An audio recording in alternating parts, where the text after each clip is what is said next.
Disturbing development on the border crisis. Wait until you hear this. They're currently tracking 425,000 non-citizens who have been convicted of a crime who are roaming the country right now. So after months of debate over the U.S. border, we now find out that 400,000 criminals are living somewhere in the country. And although that's certainly not as high as the 10 million border encounters recorded in America since 2021, critics say the presence of even just one dangerous individual puts both law-abiding Americans and asylum seekers in danger, and there's 400,000 people like this. What we've learned from the acting ICE director, there are over 13,000 convicted of homicide who are roaming the United States right now. All these numbers we just rattled off, they don't even account for the nearly 2 million gotaways. This morning, ABC News has confirmed a Lebanese man apprehended by U.S. Border Patrol has acknowledged being a member of Hezbollah, considered one of the most dangerous terrorist groups in the world. FBI Director Christopher Wray warned of dangerous people crossing the border. 8 nationals of Tajikistan with ties to ISIS have been arrested by ICE. The arrests took place in New York City, Los Angeles, and Philly. We've also seen this series of robberies, what the NYPD is describing as migrant-driven robberies in the area of Central Park. The Border Patrol chief put a lot of blame on policy, saying if there aren't any consequences, people are going to continue to come, and you're still going to see the cartels smuggle people. It's quite possible we'll see another record year here at the southwest border.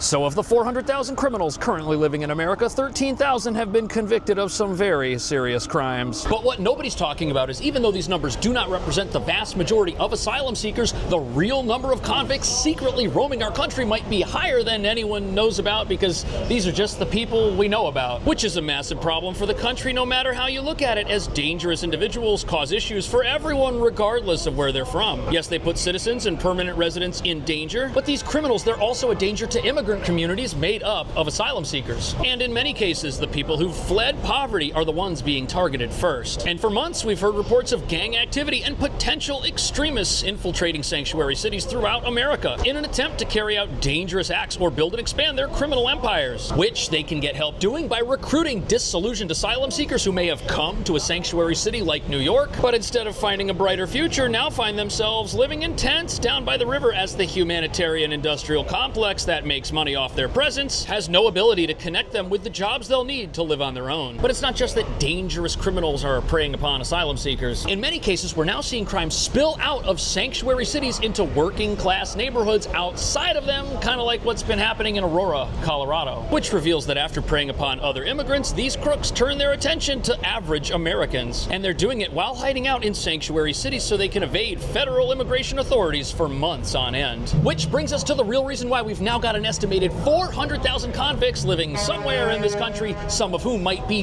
very dangerous individuals. Critics say there's just not enough effort being made to locate these lawbreakers and bring them to justice. And in many cases, these individuals are using fake IDs, fake names, and fake family members to conceal their past lives of crime. But as you're about to see, this raises some very frightening questions. First of all, how did these folks get into this country? And now that they're here, what are they going to do with their fraudulently obtained freedom?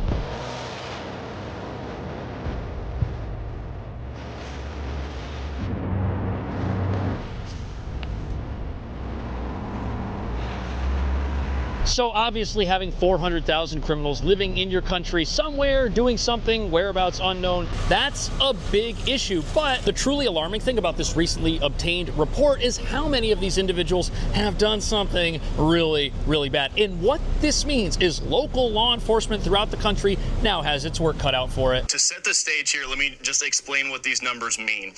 ICE has something called a non-detained docket. Essentially what that is it means migrants who were encountered by DHS but are no longer in federal custody, who were caught and released at the border, released with the court date years away, they're in immigration proceedings, combined with illegal. So these shocking statistics, they are from what's called ICE's non-detained docket list. And this is basically a list of asylum seekers who've had prior contact with the Department of Homeland Security in some form. And these are individuals who are no longer in federal custody and are presumably still in the country. But this non-detained docket, it's broken up into two categories. The first category, these are asylum seekers who were apprehended at the border and were released into the United States while their asylum claim is pending. These are people who have a legal right to be here, while that process plays out. But it looks like some of these folks have court dates that are 10 years in the future, which would mean 2034 is when they see an immigration judge and their asylum claim finally plays out. However, these are not the individuals that this recent report is concerning. It's concerning people who were convicted of a crime and still managed to get into the country. And in many cases, these are people who were ordered deported by an immigration judge, but are still here and have refused to leave. And some of these people will be your violent gang members who take refuge in sanctuary cities and try to expand their criminal footprint. And in total, this non-detained docket includes almost 500,000 people who've been convicted of something, plus an additional 220,000 that have pending criminal charges. Now look, law enforcement's not concerned about the millions of people who've come here legitimately seeking a better life and the American dream. They're not who everybody's worried about. But this brings up a big question. 400,000 people roaming about the country, that's certainly a lot. How big of a threat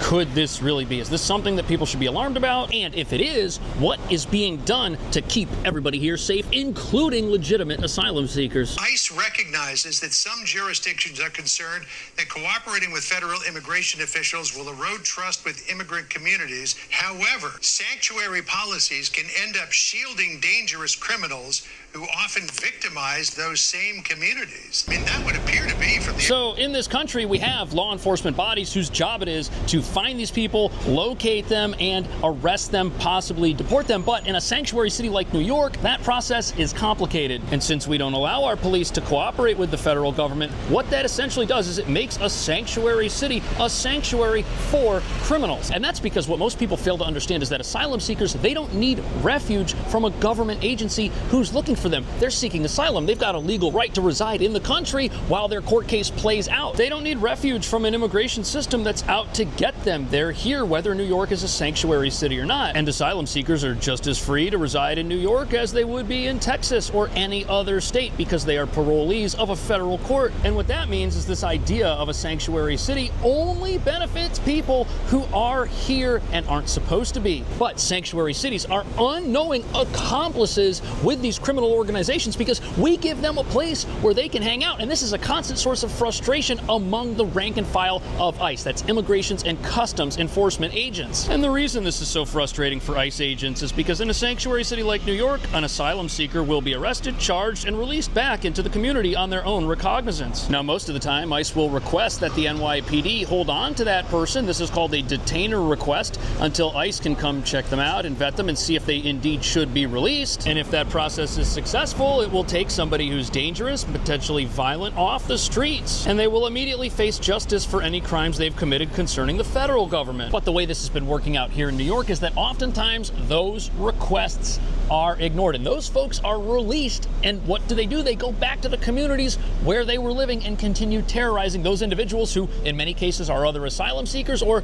now are even middle-income and low-income neighborhoods in America. But it doesn't stop there, because when an ICE detainer request is ignored, ICE can still go and pick somebody up. Doesn't matter if they're in a sanctuary city or not, but they've got to do it on the streets where that person's free. That could result in potential bystanders getting injured, or it could result in agents getting injured, when in the past, systems used to be in place before sanctuary cities where the bad guys would be waiting around in handcuffs to get picked up. But now the opposite of that is what's happening.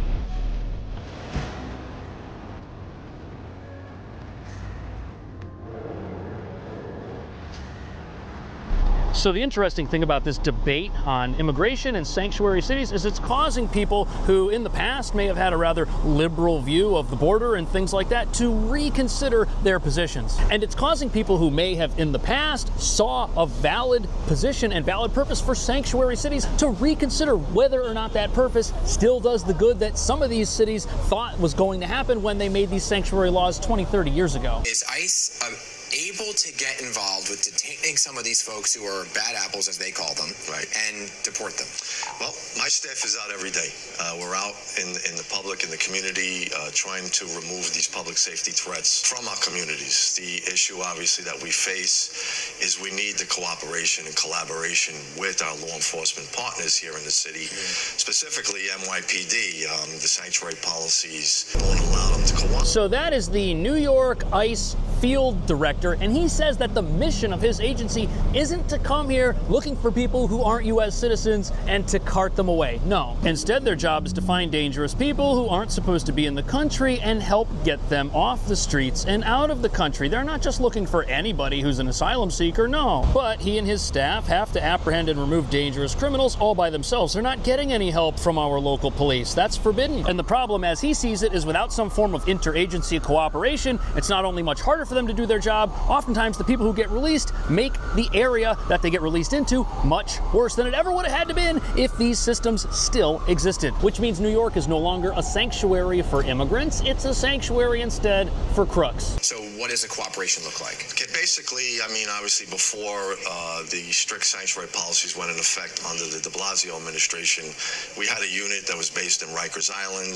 that would vet foreign-born individuals once they finished with their time, and they determined whether or not they were amenable to proceedings.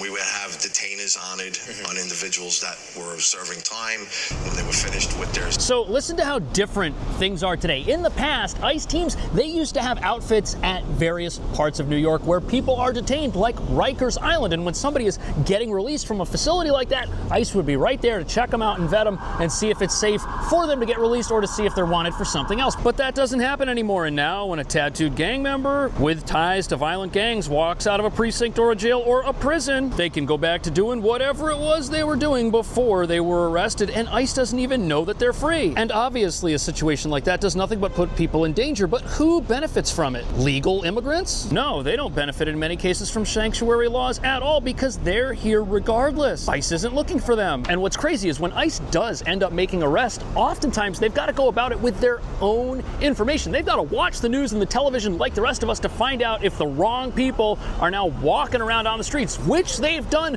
in the recent past here by tracking down dangerous criminals, waiting for them at the house they were arrested at to see if they'd return to the scene of the crime. And that's how they went about taking down a massive gang full of repeat offenders that had many prior arrests here locally and were also wanted on a federal immigration level. Those criminals, they went back to their hideout after they were released. But what happened? Well, because they weren't getting any help from the local police, when they showed up at that place, they had to go and raid it and bring these people out in handcuffs. There was a struggle that all could have been avoided, but the entire neighborhood was put in danger. The officers were put in danger, and the people that they were arresting couldn't be safely brought into custody. They were in danger too. So what's the point of a sanctuary city again? What exactly does it accomplish? We've been seeing the migrant encampments pop up all over the city, right? Especially on Randall's Island, where there has been some reported violence. Does ICE have a presence there? Can you have a presence there?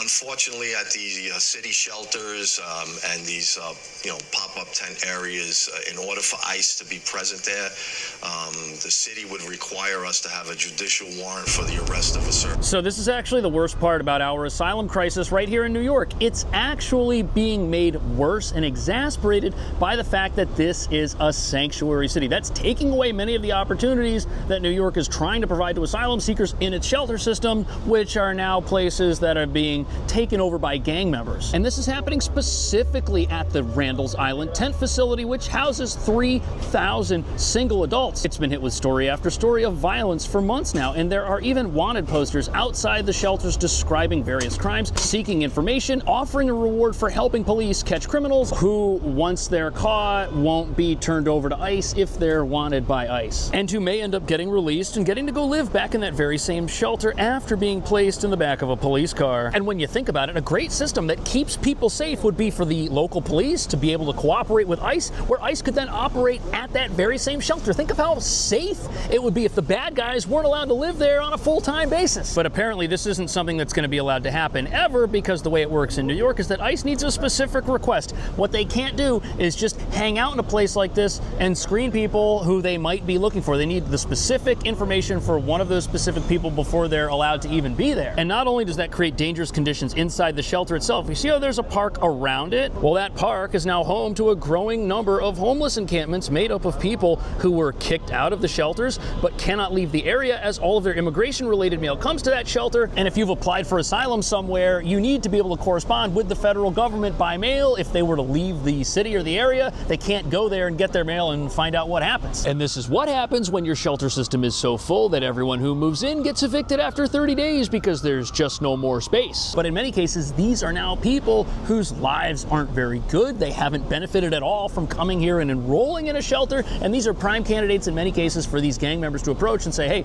come with us and you don't have to live in a tent down by the river anymore. Now, is the fact that someone's homeless an excuse for crime? Absolutely not. But what this does tell us is that there could be some people who are among